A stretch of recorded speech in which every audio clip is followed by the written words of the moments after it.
Good morning, and thank you, Dean Gupta. I'm delighted to be here, and I did enjoy the years I served as a trustee of Johns Hopkins. You guys had a great university president, Dr.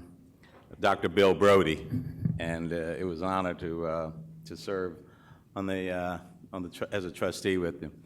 As Dr. Gupta, I think you're right. This is a great space. If I were going back to business school and wanted a vision of tomorrow, I'd love to come here and just look out the window and get lost in thought. But I hope it's not too much of a distraction for you.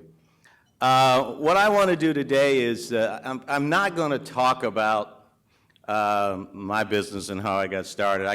I could do that in Q&A, but I want to do something hopefully that's a little bit more provocative, a little bit more stimulating in terms of discussion. I went to graduate school at the Woodrow Wilson School at Princeton and took a course in something called the Philosophical Problems of Public Policy. And this course was designed to sort of encourage debate about where the moral values intersect with public policy and how do you deal with them. So some of the topics we would discuss would be compare and contrast what George Wallace did when he stood in front of the university door to block African Americans from going to school and championing so-called states' rights versus what Martin Luther King did in sit-ins and nonviolent protests in violation against laws. Or even something more stark in the question of the moral values of the rule of law in war. You know, there's supposedly, if you can get your hands around the idea that there's something like a rule of conduct in war, then you can sort of hear the debate about what happens if you're going to bomb a building and the building has civilians in it, but they're making munitions. Is that a proper conduct in war? Well, what happens if you, instead of bombing the building, you saw the people streaming into the building and shot the people before they got into the munitions building? Would that be considered a proper exercise of war under the conduct of war? And even more stark would be the question, what happens if you knew, just at absolute certainty, that a baby laying in a crib was going to turn out to be Adolf Hitler and ignite World War II, kill millions of people, 6 million Jews? Would it be ethically, morally appropriate to take action to snuff his life out before he did something, 40 years later? This is sort of the question that I want to raise in the topic that I want to talk about. And as my first degree was a teacher at the University of Illinois, so I'm going to go back to teaching and see if I can get some student interaction to this issue, which is a really important issue as far as I'm concerned, and I hope most of you agree. It's something that deserves debate. Now, whether or not the debate is the way I'm posturing this issue is the proper way, but it does frame it for discussion. And the issue that I want to talk about, and for many years I've been vocal about the state of black entrepreneurship and wealth creation, but now I'm focused on the issue of the rapidly increasing wealth gap between black Americans and white Americans. And a wave of statistics predicts that a wealth gap tsunami is threatening African American families. And consider these facts.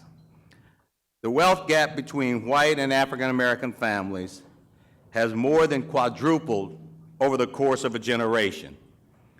The racial wealth gap increased by $75,000 from $20,000 to $95,000, and at least 25% of African Americans have no assets, according to the Institute of Assets and Social Policy at Brandeis University. A study by United for a Fair Economy stated, for every dollar of white per capita income in 1968, African Americans had 55 cents and only 57 cents in 2001. At this pace, it would take African Americans 581 years to get the remaining 43 cents and achieve income parity with whites. According to U.S. Census data, white households' median net worth is 10 times that of black households. The median net worth for African Americans was $11,800, compared with $118,000 for whites. And according to a 2000 Pew Charitable Trust study, and this is very important, nearly half of African Americans born to middle-income parents in the late 1960s plunged into poverty or near poverty as adults. And 45% of black children whose parents were solidly middle class in 1968, a stratum with the median income of $55,000 in inflation-adjusted dollars, grew to be among the lowest fifth of the nation's earners, with the median family income of $23,100. These indisputable facts, in my opinion, point out that middle-class whites have far more wealth than even some high-income African Americans. Equally disturbing, educational success achieved by many blacks has not led to closing the wealth gap. Now, how do we address what I call a compelling national crisis? First, I believe we must admit that a history of institutionalized racial and economic discrimination against African Americans is the primary cause of wealth disparity between black and white Americans. Unless this harsh reality is addressed, in my opinion, the wealth gap will continue unabated, and we will confront a society where many black Americans are the recipients of entitlements, and white Americans are faced with making transfer payments to support the economic well-being of these African American families. Now, I wish the answer to close this wealth gap were as politically palatable and acceptable as proposals to make our public schools better for minorities. Now, we've done that. We are spending more money on education per capita than we've ever spent, and much of it is directed to education per capita in urban schools. Or, for example, to train minority workers for the new job markets. And we are beginning to do that. Or aggressively enforce laws against racial and economic discrimination. I think it's clearly we've come a long way in enforcing laws in the areas of economic and racial discrimination. Over the years, the nation has been committed to all of these objectives, but these efforts have not, in my opinion, and will not close the wealth gap. Now, I suggest if we're serious about closing the wealth gap, we must first, and this is where I think it gets provocative to some extent, we must be willing to talk about what I call race recognition remedies. And this discussion must take place at the highest levels of government, as well as between black and white Americans. Now, I recognize, as I said earlier, that public policy based on race is extremely provocative and controversial. But controversy should not prevent a reasonable dialogue about a societal dilemma that is real and potentially economically devastating to millions of African Americans. Therefore, to sort of initiate this dialogue, I submit that the wealth gap qualifies as a compelling national interest, permitting the government to enact narrowly tailored policies based on race. Some of you may remember the so-called Adirondack case. The Adirondack case was a case brought before the Supreme Court where a African-American contractor got a contract from the state government of Colorado to install guardrails along the highway. The white contractor sued, saying that he lost because of his race. Well, the Supreme Court in that case, with Sandra Day O'Connor ruling on a 5-4 decision, Supreme Court ruled a racial or ethnic classification must serve a compelling national interest and must be narrowly tailored to serve that interest. The argument there that installing guardrails along a highway was not a compelling national interest, and therefore the contract should not be awarded on the basis of race, because it was not a compelling national interest. In my opinion, the growing wealth gap between black and white Americans is a compelling national interest, and therefore would meet the test requiring the government to enact narrowly tailored measures. So here are my public policy suggestions to address, and what I believe may or may not be narrowly tailored, but to address this compelling national problem, and more importantly, to get the conversation and the dialogue started. The federal government should allow black businesses to be eligible for government set-aside contracts if they own 10% of a business rather than the existing 51% requirement, due to the fact that the 10-to-1 wealth gap between black and white Americans is the nature of the economic disparity. Some of you may not know this, but in order to be declared a minority-owned business, the minority must own 51% of the equity. Now, think about this. If there's a 10-to-1 wealth gap in equity within the black community and the white community, how can you expect an African American to put together, if on a business that's going to cost $1 million a startup, where would an African American get the $551 million to be the majority? He would have to go to 10 times as many people as a white person would to get that. Yet the government, corporations, have insisted that there's a 51% test. Now, the reason the 51% test came into being, it was the idea that minority set-aside programs would be used for shams if the minority didn't own the 51. Well, why was the suggestion that there would be a sham? It had to be a recognition that they didn't have the money, so they had to get it from someplace.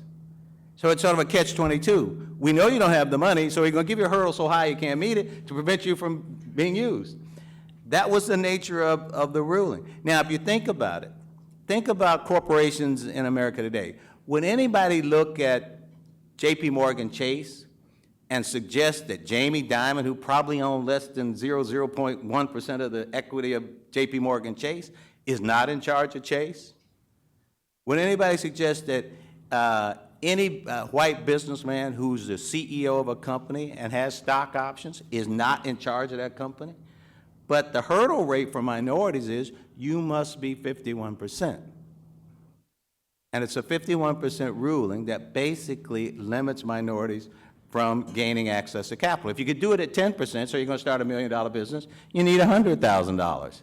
And then you're a good business person, you go out and raise the other $900,000, but you own the business and therefore eligible for opportunity. So my argument is change this policy and then increase the dollar volume of set-aside contracts for black businesses at all government agencies. And that's very easy to do. All the government needs to do is say, instead of having 2% of the Defense Department budget eligible for minority set-aside, let's make it 15%. Simple, not too provocative, but it would create more opportunity. 10-to-1 ratio, minorities could then go out and raise capital.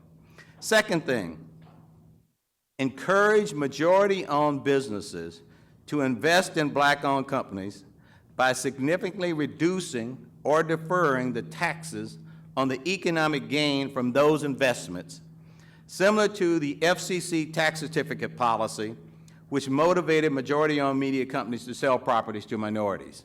This is one where it clearly points out that the government has already delved into this concept of compelling national interest. Those of you who know may remember this. The FCC, in order to encourage diversity of media ownership, had a policy that was supported by the Congress that said that if you are a minority and you wanted to buy a TV station or radio property from a white owner, when that white owner sold you that station, the owner would get a deferral on their gain. And the idea was to use the tax certificate, which the white owner would get, as a deferral on the taxes. In fact, they wouldn't pay any taxes at all if they reinvested in other media properties. It was an inducement, an incentive to get more media properties in the hands of African Americans. And it worked. It was both for cable, broadcast TV, and radio. But the idea was it was using government policy as an inducement to deal with what the FCC determined was a compelling national interest, the lack of a multiplicity of voices in media, particularly African-American controlled voices. That policy was in place for probably 25+ years until it became a political football during Bill Clinton was president, the so-called year of the angry white male, and the issue was dropped and people saw it as a giveaway to big businesses and sort of taking care of a few minorities. It was dropped, but it existed. And it's a clear example of how you can use tax policy. The third thing that I'm suggesting, and this is probably the one that's most controversial, I call this one that sort of starts the fire, is to allow African-American families earning less than $250,000 annually, and I picked the number because that's the number everybody says is middle class, but you understand what the numbers we're talking about. It would cover almost 99.9% of everybody black in America. Allow African-American families earning less than $250,000 annually to defer income taxes without interest, provided tax deferrals are placed into a 401k type savings account, which can only be drawn out at retirement or upon death, at which time the government would be reimbursed for the deferred taxes. The gain on the 401k investment would be available to the families at retirement or passed on to future generations. This is simply a way of saying, with minorities way, way behind, you're not going to stop the growth of white Americans. The only way when somebody's 100 yards behind somebody else, you either got to speed the other person up or slow the other person down. So here, this is a way of speeding it up. So basically, if an African American is making $100,000, let's say pays $25,000 or $10,000 a year in taxes, instead of the government sweeping up the taxes today, put the taxes in a 401k type or some investment instrument. The money accumulates and creates value over the life of the person. The time the person retires or dies, the government comes back and say, okay, we want to take back what we deferred, but your family or you have the gain. Now, this is simple use of tax policy to deal with a race recognition issue. It's not avoiding taxes, at best, it's avoiding the interest. But obviously, it's tailored or targeted to a particular race. But I believe it's the kind of thing that could be done. Fourth thing is, create a Treasury-backed fund to securitize short-term borrowing or of emergency loans made by minority banks or other lending institutions to African-American families, provided that these loans are marketed and made in a regulated and transparent manner. The securitized loans would encourage banks and lenders to make short-term emergency borrowing available at reasonable rates and end payday lending as we know it today. The situation that we face in this country today is that credit is being tightened all across the board. And African-American families who need short-term borrowing or short-term credit are today forced to go to payday lenders. If you're an African-American family living on the edge, your car breaks down, your refrigerator breaks down, your heating system goes out in the middle of winter, you need $500, $750 to have the contractor come fix it, fix the car, fix the heating system. Where do you get it? If your family doesn't have it, you go to a payday lender. You pay a hugely exorbitant interest rate for your own money, but you need it. There's no way else you can get it. You need it. So I'm suggesting that, as Bill Clinton said, when he said let's end welfare as we know it today, let's end payday lending as we know it today. We won't end the need for emergency borrowing. We want to end the need for short-term cash needs, but we can end the way people get it. Put people in a system where they're getting regulated, transparent lending, and at the same time, financial literacy as part of that process. And I believe that if you securitize the lending so that banks, particularly minority banks and others, would be willing to take the risk ratio of lending into a market that is very difficult from the standpoint of meeting its obligation to pay back, I think that you would see more lending and more credit available to that marketplace. Because it's not going to come from credit cards, and even today, obviously, forget housing, using housing as a way to sort of deal with your shortfall by refinancing, that's gone.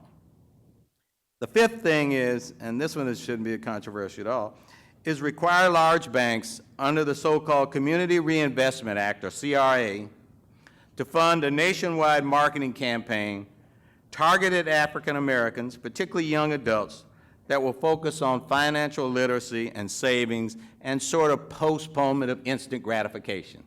You cannot accumulate wealth, obviously, if you don't save. And unless you have a focus on savings and deferral of things that are not necessary and more focus on asset accumulation and wealth accumulation, you will never get to the point where you're able to accumulate unnecessary wealth. These are proposals, and some of these proposals are incorporated in some form or another in current policy. And they're used primarily based on economic disparities. So we say there are programs for the poor. For example, the unearned income tax credit. It's simply a way of the government giving people money who do not earn income, but they deemed have been earned income. It's a way of redistributing. We always in this country believe in some form of progressive wealth distribution. That's why we have higher taxes for people who are wealthy and lower taxes for people who are not. That's why we don't tax food at higher rates, and because it's a regressive tax. So we already believe in the philosophy that there should be some leveling in wealth. But we don't do it based on race. We do it based on something called socioeconomic status, poor versus rich, not white versus black, not Asian versus Hispanic. It's all based. But the issue here, but this philosophy of doing it that way, in my opinion, does not acknowledge the racial nexus of wealth disparity between blacks and whites. With African Americans facing what I call this wealth gap tsunami, I believe the time to have that discussion is now. Thank you very much.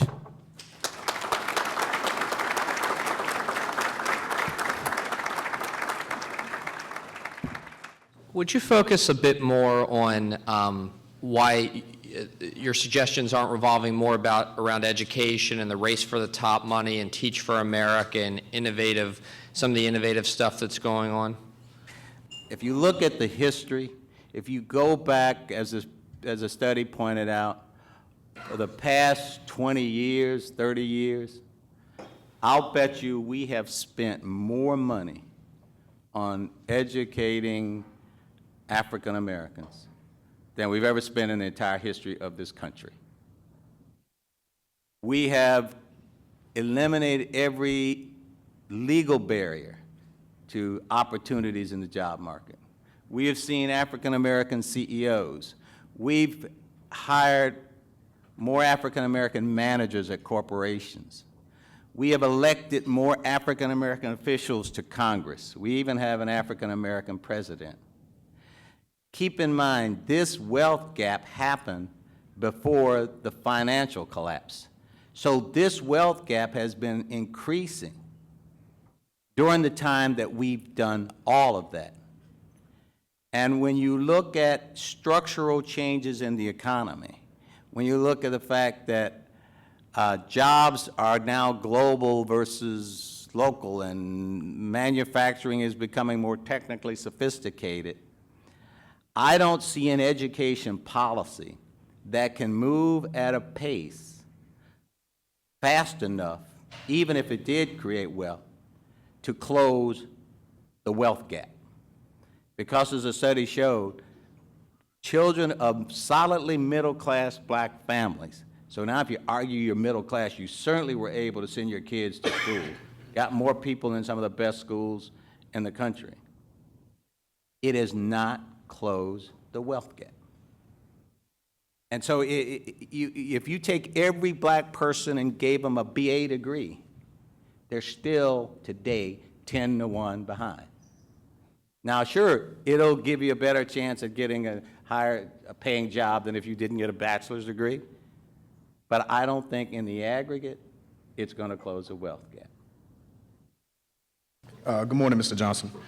Name is Damien Proctor. I'm from Washington, D.C., and an MBA student, MBA student at Carey Business School.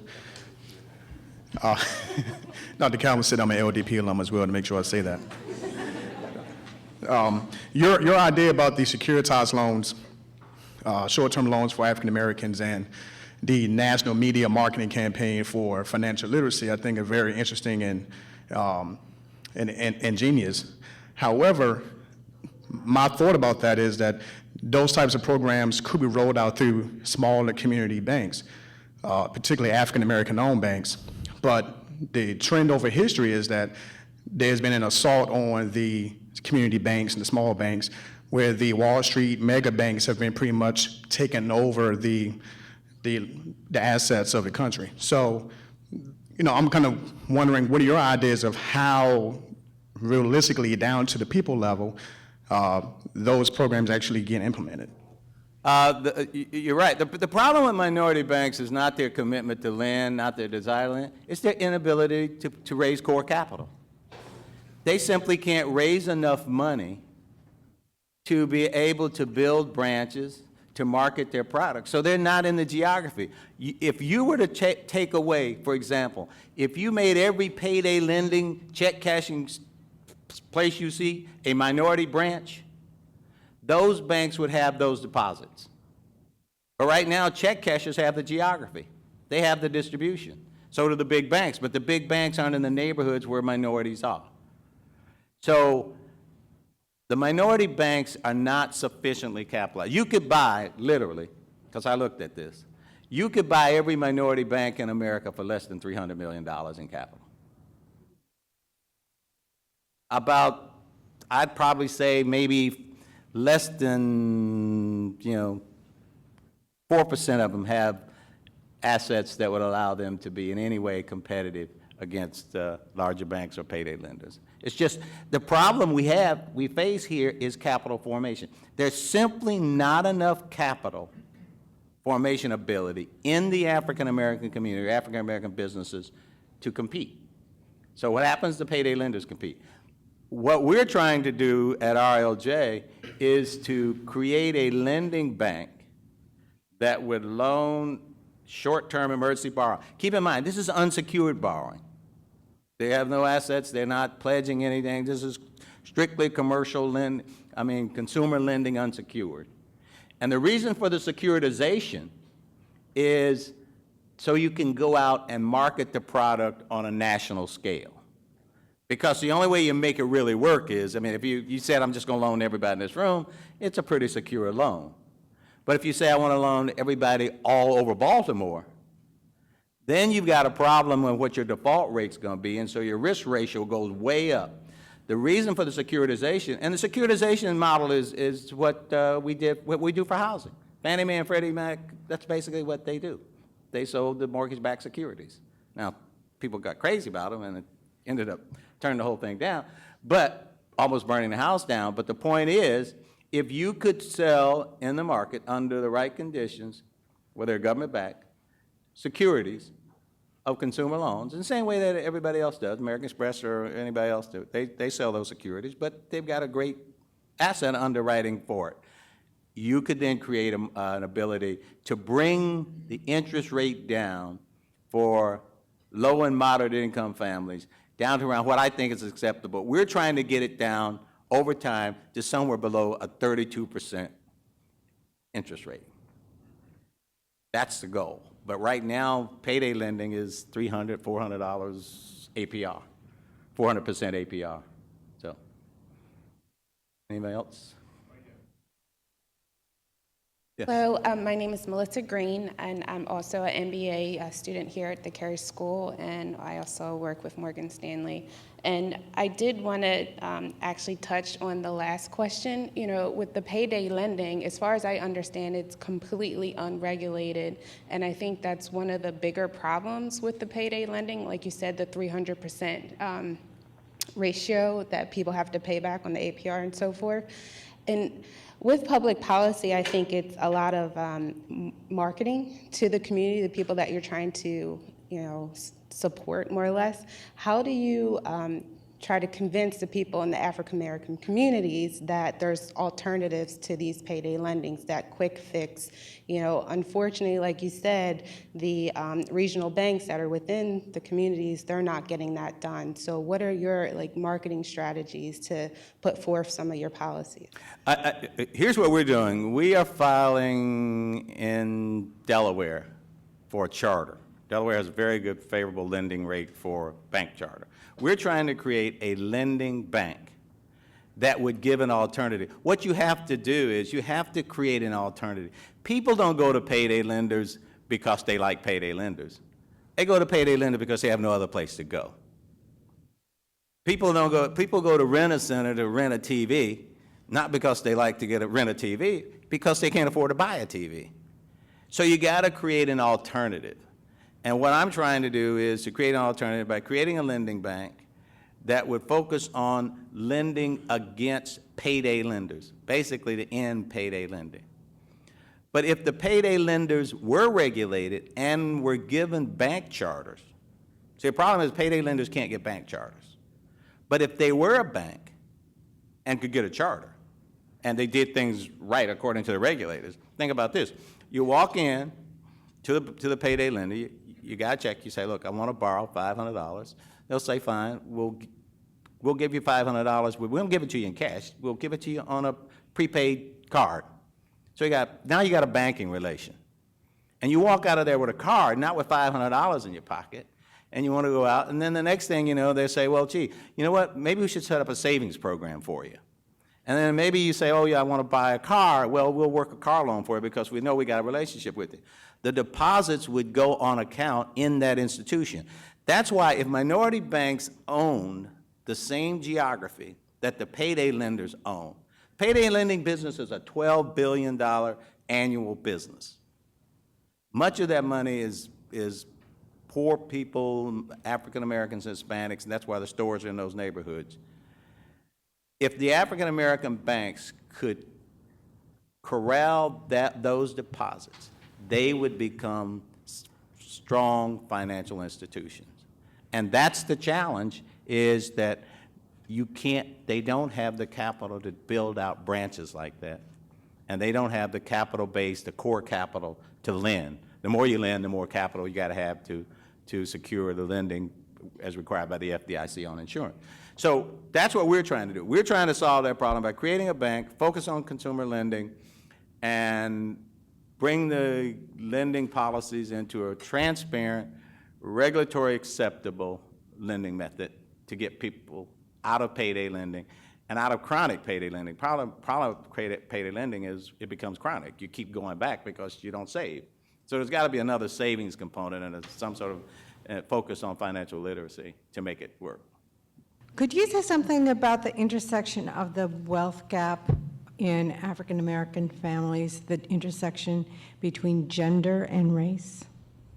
I think there are two things that will determine your wealth. One, obviously education is a big part of it, but two, single-family household.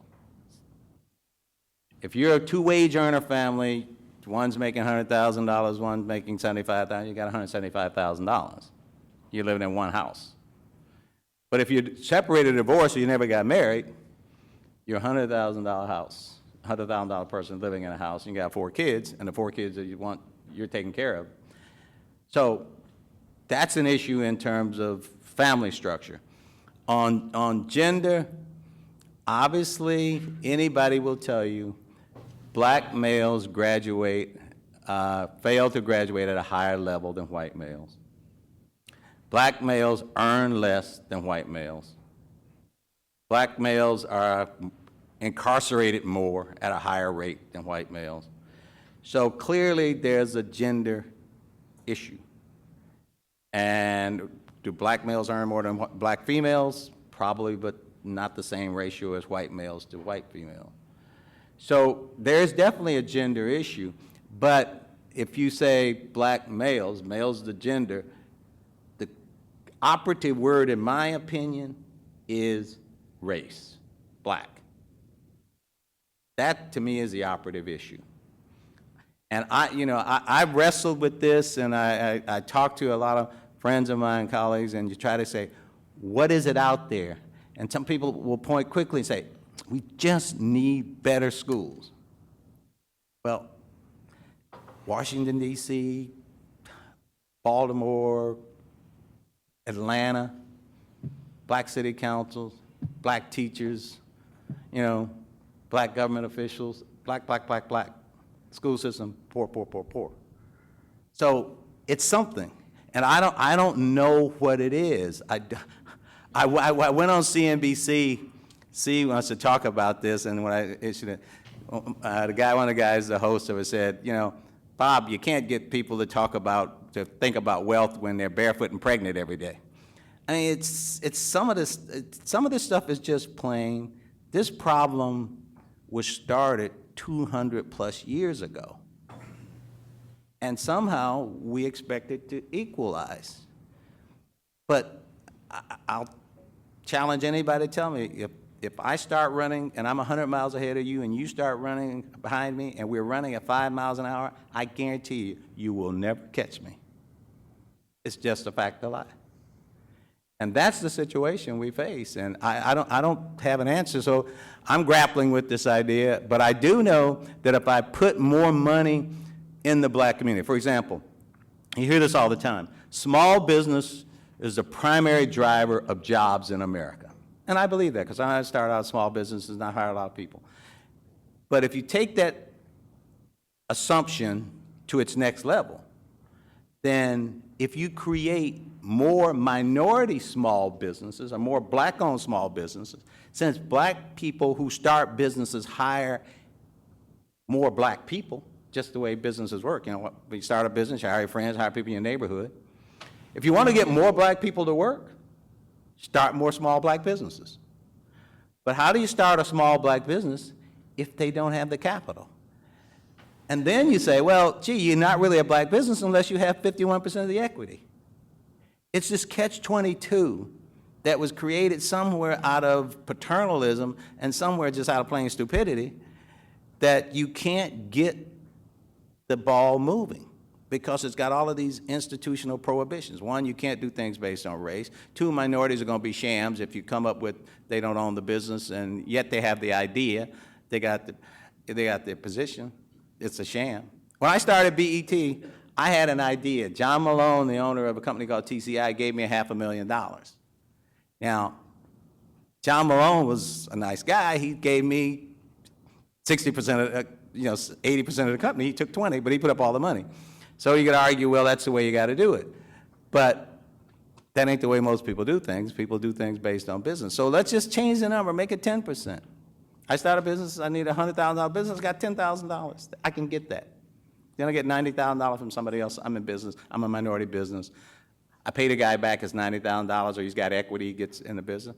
We'll hire more people, but that's not the way it is. Thank you.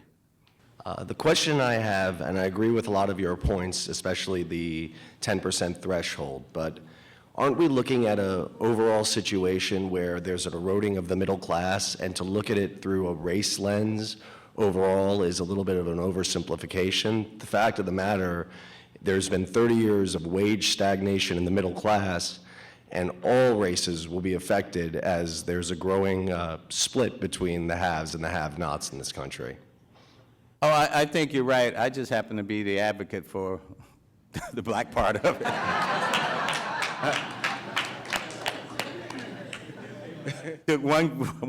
I'm taking only one girl to the dance, so that's it. Drilling down on the idea you had about making it easier for black businesses to gain equity, we're currently doing an assignment in which we're looking at the investment of Fortune 100 and 500 companies and minority businesses and education and the like. And just aside from tax breaks, what other incentives could you offer or could you think of that would make these companies want to reinvest in the communities, especially given the fact that we're told that African American discretionary spending is among the highest in the nation? Well, first of all, I think tax breaks work. You give somebody a tax break, you'll be surprised what they'll do for it. So they'll work, particularly if you're a good African-American business person. Think of this. Okay, you come out of school, and one of your white colleagues come out of school. You both have great business ideas. A company, pick a company. Legg Mason wants to invest in your company, and he wants to invest in your colleague. You can give Legg Mason a tax break on whatever earnings you get out of the business. Both of you guys got great ideas. So they can invest $100,000 in your business, but they only pay taxes on the gain is reduced by 50%. So they got a cap gains rate, instead of being 22, whatever it is, it's 12 for you. They get more money. Now, they could still say, well, gee, we want to do both of you guys, or we was just like you. You know, the old saying is that capital flows to where it's best treated.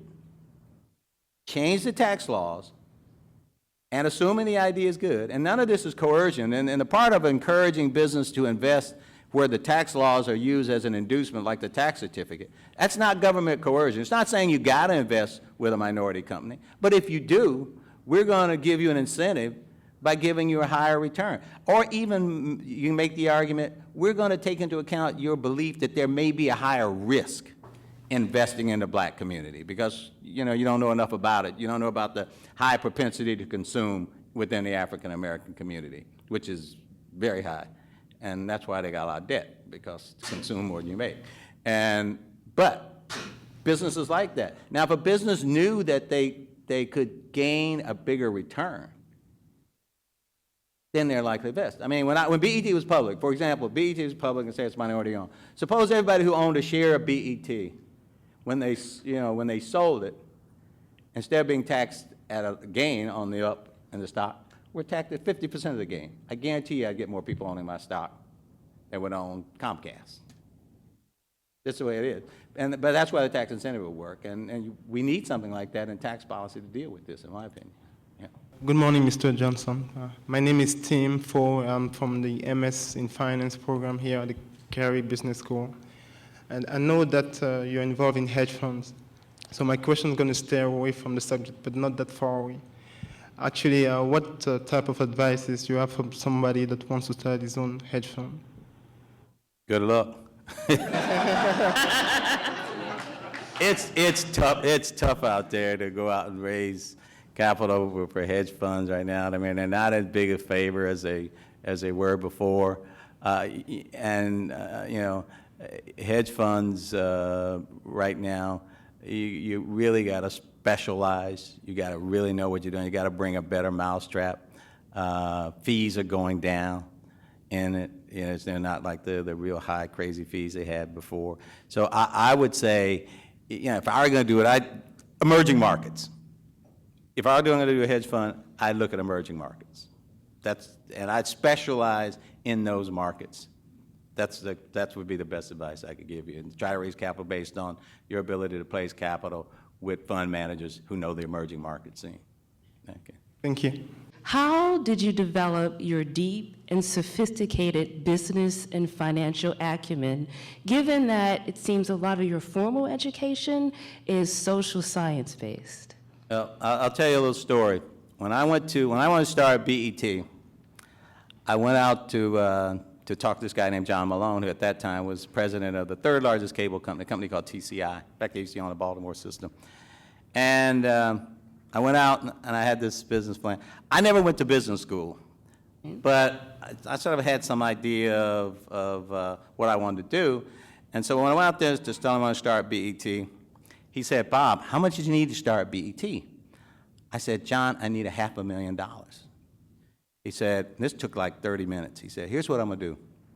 Bob, I'm going to buy 20% of your company for $180, and I'm gonna loan you 320. And you will be 80 ownership, and I'll be 20. Is that a deal? I said, John, that's a deal. But what John Malone didn't know at the time, if he had reversed the numbers and said, I'll be 80 and you'll be 20, I would have said, John, that's a deal. He never said that. So now he brings his lawyer in, he writes out this term sheet, it's about a page and a half, and gives me a check for $500,000. Now keep in mind, I'm from a family of 10 kids in Freeport, Illinois, a farming community, not far from, about 100 miles from Chicago. $500,000 is probably the total GDP of everybody black in the whole town. So I'm sort of got this money, but I get the money first, and then, so the answer to the question, I may not be smart, but I'm not stupid. So I got the check first, and then I said, John, I've never started a business. What advice can you give me? But I had a check by then. He said, Bob, get your revenues up, keep your costs down. Okay. That was my 501 business school class. And ever since that time, every business I start, revenues up, costs down. That's what I do. All right, thank you. Big businesses where you can get your revenues up, keep your costs down. And if you can find a recurring income stream, like a cable company called BET, the guys pay you, the cable operators pay you for the programming, the advertisers pay you to advertise within the programming, and the record companies give you the videos free, you'd have to be pretty dumb to lose money on a business like that. So maybe I'm not just smart, maybe I'm just lucky. All right, thank you. My question is more so, I guess, to steer away from just the financial aspect of things. I think I see the financial gap as just, there's a root cause behind it, and I feel like you're talking about the gap, like if you're running at one rate, they're not gonna catch you overnight. So to really see that there is, a deep burden that lies on the younger generation, and looking specifically at the work you did with BET and how influential BET is. And you said, I also agree with you that school is not the only route to reach young people, because even in work that I did at a school, they were more influenced by BET than they were by any teacher in their school. So I guess really thinking about what role do you see, the media or aspects of things that really do influence young people, especially in inner city communities. How is it that something like that can really steer them, not just financially, but overall in the lifestyle and the mindset where they're focused on being more like what they see on a music video than actually giving back and changing their community? What role do you see a company like BET or even us being business people, how can we help young people to get their mindset off of just what they see on TV and change and actually focus on doing something that's gonna help to change the gap? I think the most important thing that could be done for Black America is a change in, when I was in graduate school, I took this course in microeconomics, and there's one term that, out of all the things that were taught in that class, one thing I remember is something called the highest marginal propensity to consume. We have the highest marginal propensity to consume than any other population group in the country. Literally translated, we consume more than we make, and therefore we have more debt. And we don't acquire assets, mainly because you don't have any wealth to acquire assets. That's why we're below in home ownership and below in other kinds of savings. We're less in the equities market and so on and so forth. So when you combine that with a high propensity to consume, which means you will not save. If you do not save, you cannot invest. You cannot acquire assets. So if I were looking at what I would do to change it, and whether it's the media that does it or whether it's people like yourself or me going out talking, is convince African Americans to defer instant gratification, to save. That's it. Don't focus on the highest brand of tennis shoes. Don't feel like you gotta have the Gucci bag or the Jimmy Choo shoes that you can't afford. But that's what happens. Or get the car that's bigger than your house. You've got to figure out a way to save. And if you could change that mindset, if you could change that mindset, instead of looking at people look at these huge salaries, athletes make this, entertainers make that, But nobody says, hey, how much, you go up to somebody and you say, what'd you buy? You never ask anybody, how much are you saving? You talk about, how much I make, but how much do you have on account saved and invested? You never go up to anybody and say, what stocks did you buy today? You may say, what stockings did you buy today? But not what stock. And that's the problem, and that goes to this issue. One way you could close the wealth gap, and it has nothing to do with race, if you just have enforced savings. I mean, literally, if you just swept somebody's check before they got it and say, I'm going to take 10% of your money before you get it. I guarantee you, at the end of taking 10% of your money for the next 30 years and invested it someplace, you'd have a nice nest egg. Now, you can do that voluntarily.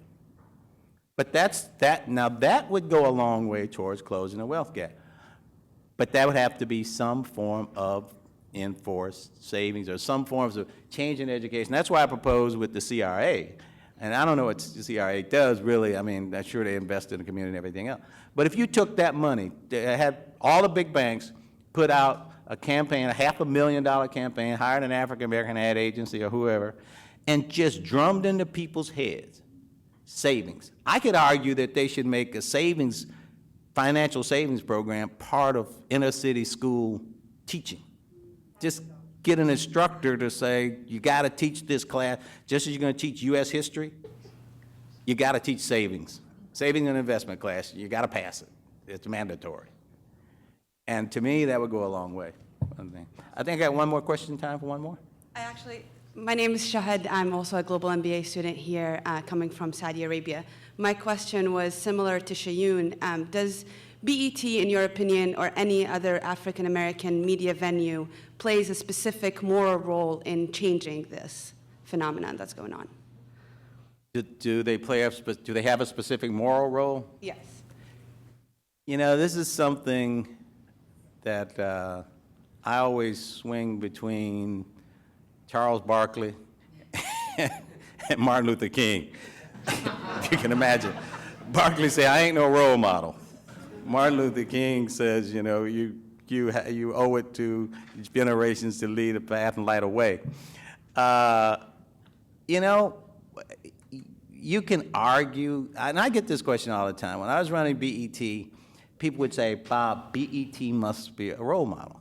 But there's a friend of mine named Tom Freston who was CEO of MTV. Tom Freston never got that question.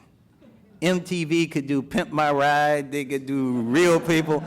If I were to put Pimp My Ride on BET, I'd have the NAACP and the Urban League and everybody asking me to leave that. The answer to your question is, black leaders are compelled to be role models. Just the nature of the business. Black institutions are considered heirlooms. When I sold BET, there was a huge outcry about how could you sell this, quote, family heirloom? It belonged to us. Well, it actually belonged to the shareholders, but it was that. And I remember one guy, I never forget this. The guy wrote an article, he said, that blank Bob Johnson sold this business to Viacom, and he didn't even get money for it. All he got was stock. But that was the attitude. It was like, this was ours, and how dare you sell it? And so, yeah, does black media have the responsibility? Absolutely. If you think about it, black media chronicled the civil rights movement. Black media was the only voice that told what was happening. Black media, John Johnson of Jet put Emmett Till's battered body on display in Jet magazine that created this uproar about violence against African Americans in the civil rights movement. So yeah, the answer is yes. But individually, I look at it as that whatever I do, if I can create opportunities, and the one thing that I'm most proud of from BET through what I'm doing today, almost every business I've started, I bring people in at the ground level, they get equity on the start. And so when the business goes to the top, they get the value. And during my tenure at BET, I probably created more African-American multimillionaires than anybody in America, including large white corporations. simply because the people who started with BET got in on the ground floor. They went through the start of the company. They went into it when it went public. They were still at it when it went private, and they were still at it when it was sold ultimately to Viacom. And they just rode the elevator up. It's the same thing we're doing in the RLJ Real Estate Fund. Started a hotel real estate fund. We're now the second largest owner of Marriott franchise hotels in the country. And our real estate fund hired a young man. Interestingly, his name is Tom Baltimore. So, and Tom was a senior vice president at Hilton. He probably never would have been the CEO of Hilton, but he was as smart as a whip. I brought him on, gave him an equity stake in our hotel company. Now we're a $3.2 billion asset managed hotel chain. And Tom is a multimillionaire because he got in on the ground floor. So yes, there's a moral responsibility. Yes, there's individual responsibility, but I think you got to sort of find that pathway yourself and do it the way you think you can do it best. Thank you very much. This has been great.